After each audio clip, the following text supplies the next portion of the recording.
The life and sad ending of Tony Bennett. Tony Bennett was born Anthony Dominick Benedetto on August 3, 1926, in Long Island City, New York, U.S. His mother Anna Suraci was a seamstress and his father John Benedetto was a grocer who died when Tony was 10. He grew up with his two older siblings. By the age of 10, Tony was already singing. He also developed a love for fine arts. He enrolled at New York School of Industrial Art. However, at the age of 16, he dropped out to support his poverty-stricken family. Initially, he served as a copy boy for the Associated Press and also took several other low-paying jobs. Later, he began performing as a singing waiter all around the city, in nightclubs, bars, functions, and events. In November 1944, Benedetto joined the United States Army during the final stages of World War II. During his time there, he sang under the stage name Joe Barry and performed with the 314th Army Special Services Band. Upon his discharge in 1946, Benedetto returned to the States and continued singing wherever he could. He also made a few recordings in 1949 but they failed to sell. Soon after this, the actress-singer Pearl Bailey recognized his talent and asked him to sing for her in an event opening. Bob Hope, who was also invited to the show, decided to give Benedetto a chance. Benedetto was then named Tony Bennett by Hope and signed to the major Columbia Records. Bennett began his professional music career as a crooner of pop tunes. His first hit was the ballad Because of You, which was produced by Mitch Miller. After the commercial success of the song, Miller continued to produce all of Bennett's early tracks. The latter's Blue Velvet also went on to become quite popular. In 1953, the singer once again gained fame with his Rags to Riches. Soon after this, the producers of the Broadway musical, Kismet, asked Bennett to sing Stranger in Paradise as a mode of promotion of their show. The song became a huge hit not only in the USA but in the UK as well. In 1955, the American singer released his first long-playing album titled Cloud 7. 2 years later, he came out with the album, The Beat of My Heart.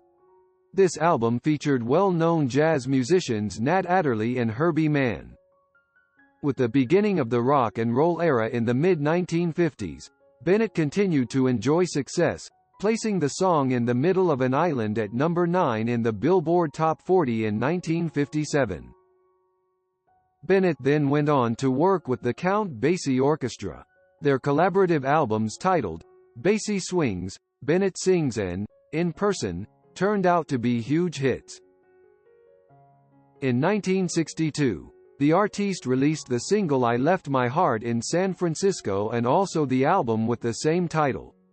Both the album and song managed to achieve gold record status. The same year, Tony Bennett staged a concert performance at Carnegie Hall along with musicians such as Al Cohn, Candido, Kenny Burrell, and the Ralph Sharon Trio. This concert featured about 44 songs of Bennett's including favorites like The Best Is Yet to Come and I've Got the World on a String. The concert was a big success and it helped to raise Bennett's reputation both at home and abroad. The following year, he came out with his album titled, I Wanna Be Around. This album too went on to become a success with the title song and the single The Good Life. Over the next couple of years, Tony Bennett had minor hits with numerous singles and albums based on show tunes. Then he went on to record contemporary rock songs on a request made by Columbia Records' Clive Davis. However, the results satisfied no one. This was illustrated by the failure of the singer's 1970 album, Tony Sings the Great Hits of Today, to generate any profits. Taking matters into his own hands, Bennett decided to open his own record company, Improv. This company released a number of albums and songs including Together Again, the Tony Bennett Bill Evans album, and What Is This Thing Called Love. Towards the end of the 1970s, the American artiste had no recording contract. He then got himself booked for shows in colleges and small theaters. By 1986, he was re-signed to Columbia Records and released the album, The Art of Excellence, which became Bennett's first album to become a hit since 1972. In the ensuing years, he made appearances on several shows like Late Night with David Letterman, Late Night with Conan O'Brien, Muppets Tonight, and The Simpsons, to name a few. In 1993, Bennett did a series of concerts around the country. He continued to record and came out with the hit album, Astoria, Portrait of the Artist, Sinatra Homage, Perfectly Frank, and Fred Astaire Tribute, Steppin' Out. In 1994, his appearance on MTV Unplugged managed to make the audience swoon. By the end of the 1990s, he had re-established his reputation and continued to tour and record steadily, doing numerous shows every year. In addition to several guest performances on TV, Bennett made cameo appearances in movies such as Analyze This, The Scout, and Bruce Almighty. In 2006, he released the album, Duets, an American classic, that reached the top position on the U.S. jazz chart. 2 years later, Bennett performed his final concerts with the release of the album, A Swingin' Christmas. In September 2011, he came out with Duets 2, and then collaborated with Amy Winehouse for the single Body and Soul. The following year, he released Viva Duets. Bennett then performed for the very first time in Israel in 2014. A year later, he released the album titled The Silver Lining, the songs of Jerome Kern. Tony Bennett has won 19 Grammy Awards along with a Grammy Lifetime Achievement Award in 2001 and 2 Emmy Awards in 1996 and 2007. He has also won several other recognitions such as the National Endowment for the Arts Jazz Masters Award and the Society of Singers Lifetime Achievement Award, and is a Kennedy Center honoree.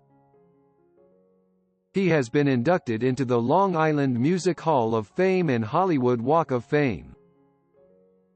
The American artiste has received honorary doctorates from several institutions, such as the Berklee College of Music, the Art Institute of Boston, George Washington University, and the Juilliard School. In personal life, Tony Bennett has been married thrice. His previous marriages to Patricia Beach and Sandra Grant ended in divorces. From these 2 marriages, he had 4 kids including singer Antonia Bennett. He married his 3rd wife Susan Crowe in 2007. During his career years, he also used drugs many times to help himself get rid of the pressure from work. In 1979, Bennett nearly died after a drug overdose incident. Probably, right now is his worst time when his health is slowly deteriorating. Thank you for listening to the story about the life of Tony Bennett. Like and comment on your opinion in the comments section below.